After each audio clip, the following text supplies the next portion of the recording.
Hello les amis, j'espère que vous allez bien. On se retrouve dans une nouvelle vidéo. Alors, j'ai toujours un petit peu ma crève, ça s'accroche. Donc aujourd'hui, je vous fais une petite vidéo qui va pas être très longue, qui va être rapide parce que malheureusement, j'ai rendez-vous dans 30 minutes. Donc du coup, voilà. Mais j'avais quand même envie de faire une vidéo, mais c'est vrai que j'ai rendez-vous après, c'est la course, c'est le bordel. Comme d'habitude, tout va bien, on dirait une folasse là, enfin, c'est ni fait à faire, ni fini à faire, j'ai les cheveux tellement longs, je dirais une folle. Alors, aujourd'hui, on va parler, pam, pam, pam, broderie au point de croix, et alors là, comment vous dire, je vais faire juste un petit bout de broderie avec vous, mais avant, je voulais vous montrer quelque chose, car qu'est-ce que j'ai fait? De la merde, comme d'habitude. J'ai fait une connerie. Alors, sur ma toile girafe, sur celle-là, voilà, celle que j'ai commencée il y a longtemps, voilà. L'autre jour, j'ai eu la bonne idée de la prendre avec moi dans mon sac pour faire tourner la vidéo au boulot. Je me suis dit, j'aurai un peu de temps. Voilà. Donc, je l'ai transportée dans mon sac avec d'autres affaires. Et qu'est-ce qu'il y avait? Il y avait une bouteille d'eau dans mon sac qui s'est un petit peu ouverte, qui a fait pipi sur la toile. Donc voilà, je vais vous montrer le résultat de ma bourde. Voilà. Ça c'est fait. Alors pour les personnes qui se demandent toujours, voilà, ce que ça donne, si ça part facilement la couleur, ah ben j'ai pu constater que oui, ça part très facilement. Et en plus j'ai fait comme ça, c'est encore pire. J'ai tout étalé. Donc j'ai quand même bien... voyez, hein, il y a juste eu quelques gouttes. Et regardez, regardez-moi ça. De suite, comment ça a bavé. Ah, je peux vous dire que là, oh, j'avais une paire de boules sur le cou. Vous avez vu là, ça a déteint et tout. Parce que j'ai fait comme ça en plus. Ça a déteint. J'ai voulu la sécher. Et vous avez vu? Ah, ben ça... Je peux vous dire que la couleur... ouais, ils disent que quand on finit la toile, il faut la laver. Et que la couleur de dessous s'en va. Ah, ben je confirme. Ça s'en va bien. Je ne suis jamais arrivée à cette étape-là. Mais je confirme que ça va bien s'en aller. Donc voilà quoi. Voilà ma bêtise. Donc sur le coup, j'avais trop les nerfs, évidemment. Et après, je me suis dit, Mélie. No stress. Ça a même attaqué l'oreille de la girafe. Là. Je me suis dit, no stress, no panique. Je ne l'ai pas avec moi, mais à la maison, je dois avoir la feuille de route. Donc, je reprendrai la feuille de route et je vérifierai mes couleurs et je ferai au point compté. D'où l'importance d'avoir une feuille de route, vous avez vu, d'où l'importance d'avoir la toile en feuille truc, parce que quand on a un doute sur une croix ou quoi, ah ben là j'en ai des doutes. Hein. Ici, il n'y a plus de couleur là. Ici, je ne sais plus... voilà. Bon, là, il y a du fond, d'accord, mais enfin, on voit qu'il y avait quand même des cases vertes et tout. Donc... Bah, disons-le clairement, j'ai fait de la merde, hein, ça c'est clair et net. Hein. Ah bah alors là...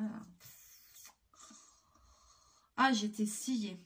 J'étais sciée.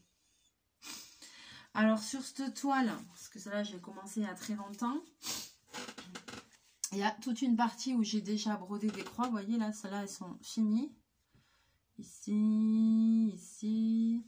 Et puis il y a toute une partie en bas de fond où j'ai fait tout des demi-croix, tout ça là. J'ai fait des demi-croix et après, il faudra que je fasse les croix dans l'autre sens. Donc, voilà quoi. Mais là, pour le coup, je me suis dit que j'allais broder un petit bout avec vous. Mais que j'allais changer, faire une autre couleur que du fond. Pour faire des changements de ligne, que ce serait plus intéressant pour vous. Donc, je n'arrête pas de tousser. On bascule, on y va? Allez, c'est parti. Du coup, j'ai envie de faire, par exemple ici, là, vous voyez, ce rose, partie rose, là. Donc, rose, c'est le numéro 12. C'est écrit là, dans la nomenclature. Les cases roses, c'est le 12. Vous voyez, et c'est le 948.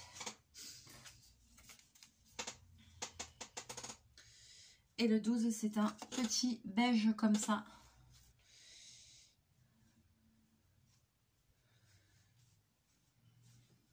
Donc,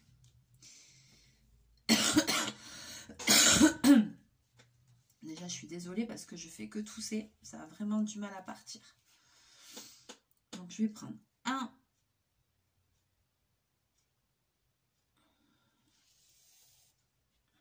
aiguillet là, hop.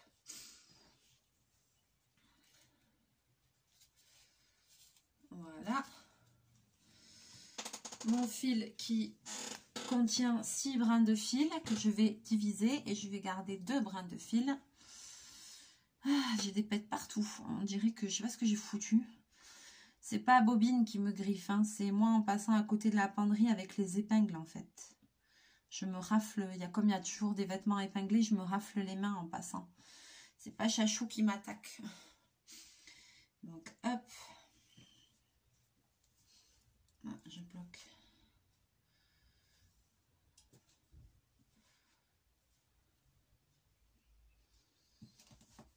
Alors là, c'est le plus chiant quand on est tout seul, c'est de dédoubler le fil.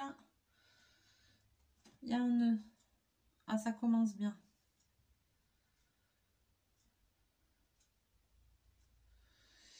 Ça, en plus, pour moi, ça devient difficile de faire des tout petits.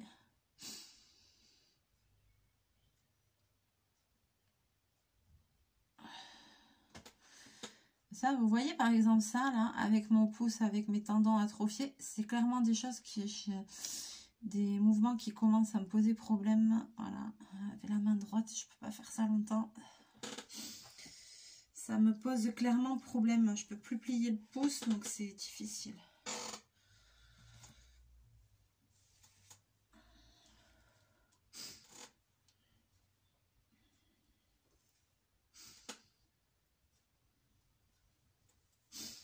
Donc, petite vidéo de broderie. Là,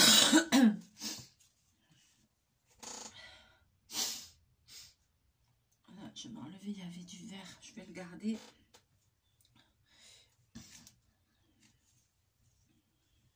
Je vais enfiler mon aiguille.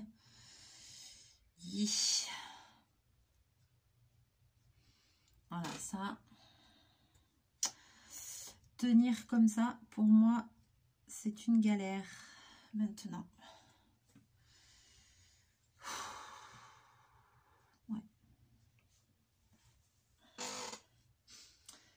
Alors, donc là, ici, je vais faire cette partie-là. Ici. Mais ici, il n'y a que 2 croix. Donc, pour bloquer, vous savez, je vous avais montré comment on fait pour démarrer une ligne sans faire de nœud derrière. Là, comme il n'y a que 2 croix, je ne vais pas forcément faire comme ça. Je vais broder là, je vais broder autrement. D'habitude, je fais, là, vous voyez, j'ai fait à l'horizontale tout des demi-croix et je vais croiser dans l'autre sens. Là, ce que je vais faire, c'est que je vais broder à la verticale pour changer, mais en faisant les croix toujours dans le même sens, hein. Et je vais vous montrer comment faire un petit nœud qui soit pas un gros pastaga, qui vous fasse pas un truc dégueulasse derrière votre toile, ok? Donc je l'ai eu déjà montré dans des vidéos de broderie, mais pour les personnes qui nous ont rejoints, je vous remontre. C'est un nœud que ma grand-mère m'a appris, ma grand-mère qui était couturière, elle m'a appris à faire ça. Donc ma petite mamie, merci. Je prends le fil entre l'index et le pouce. Moi, je suis droitière, donc je prends entre l'index et le pouce gauche. Je tourne le fil autour et voilà, ici, vous voyez, ça va se croiser et je reviens le bloquer sous mon pouce. Maintenant, je roule mon index en arrière et avec le majeur, je viens ici et je tire. Et voilà, et ça vous fait un petit nœud. C'est un petit coup à prendre. Je vous remontre. Je prends, je tourne, je coince le fil entre le pouce et l'index. Je roule l'index vers l'arrière et avec le majeur, je tiens, j'enlève l'index et je tire. Et là, on a un petit nœud, un tout petit nœud, voilà, qui fait pas un gros paquet dégueulasse. Ok. Alors attention cependant parce que le nœud il est quand même fin. Donc si vous passez votre aiguille pour faire le premier point et que vous tirez comme une malade, comme c'est des toiles avec des trous, c'est pas un tissu, le nœud va passer à travers le trou, hein, donc on tire pas comme une ouf, ok?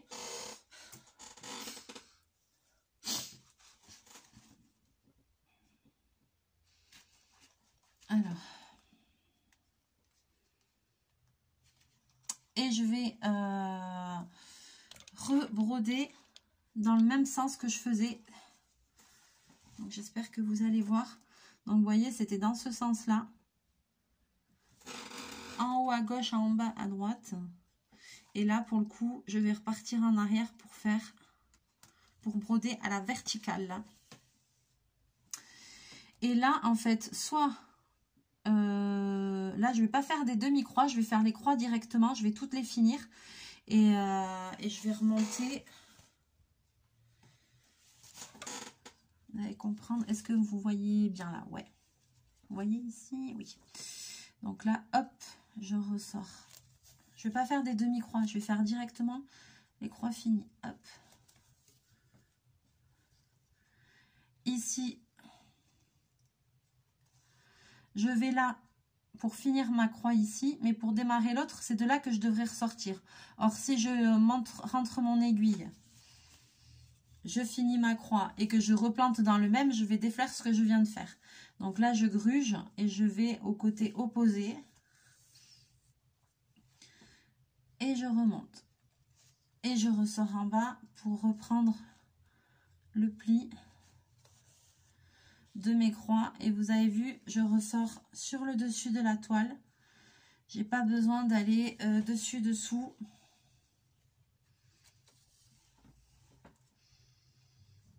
Là, j'ai pris la longueur de fil entière qu'il y a là, qui sont prédécoupées.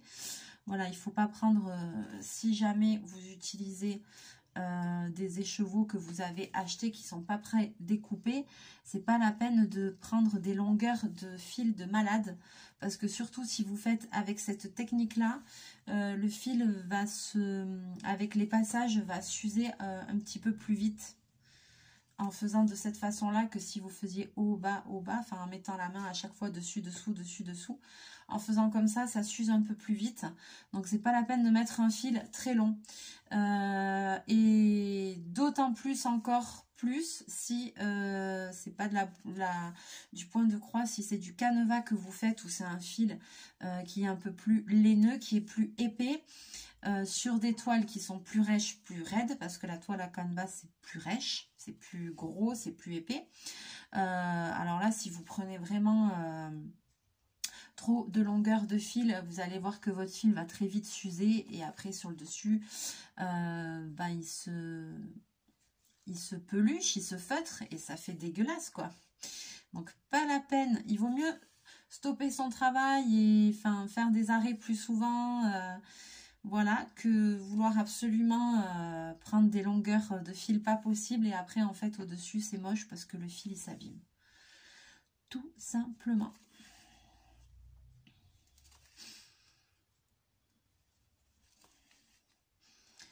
Alors, ici... Alors ici, comme j'arrive là et que ma prochain point il est là, je vais pas ressortir là parce que dessous ça va me faire un grand trait. Je ressors une croix au-dessus et puis je verrai après quoi. Enfin voilà quoi. Je vais pas faire par souci d'économie de fil déjà. Merdoum. Alors là, je me suis trompée. Je vais essayer de replanter pour défaire mon dernier point. Pour éviter de désenfiler mon aiguille parce que je peux pas désenfiler mon aiguille. J'ai la main...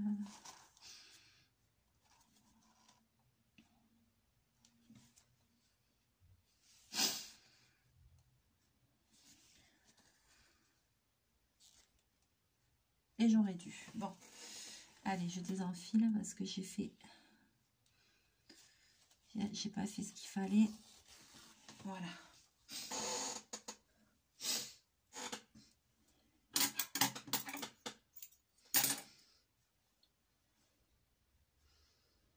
Petite erreur d'inattention.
Je vais tourner ma toile et je vais repartir jusqu'en haut.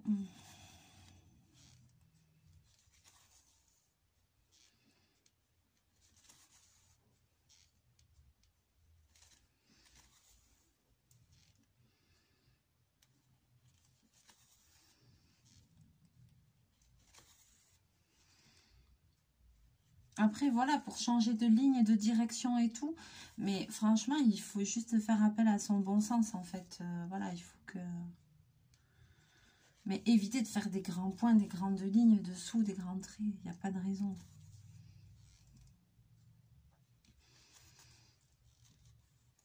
C'est un peu comme un Tetris, quoi, vous voyez. C'est...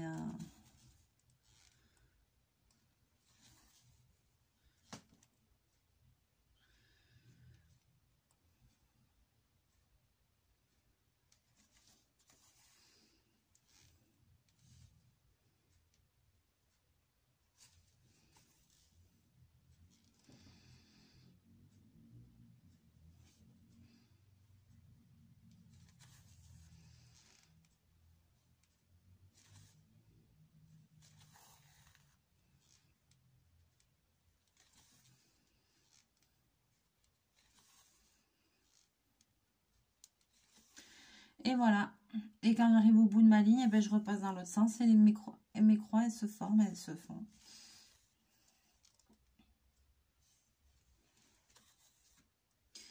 Ah, je sens que bientôt, je vais changer de téléphone aussi. Hein. Ça va arriver. Je sens que la lumière et tout, c'est... Je suis désolée, il y a des petites... Des fois, je filme et la caméra ne marche pas bien. Mon téléphone, il est vieux. Il faut vraiment que j'en change. Ça va venir.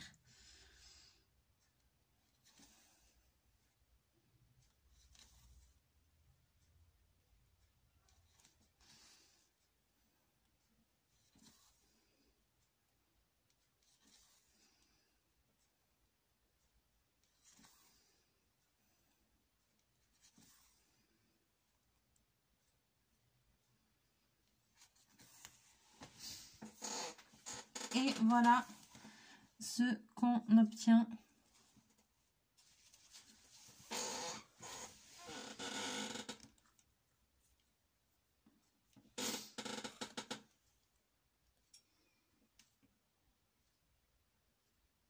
Et ça a bugué, la caméra a bugué.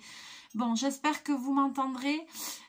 Du coup, je vais vous laisser là pour cette vidéo parce que j'ai un bug avec la caméra. Je vous fais plein de bisous, plein de mouchous et je vous dis à très bientôt dans une prochaine vidéo. Bye bye.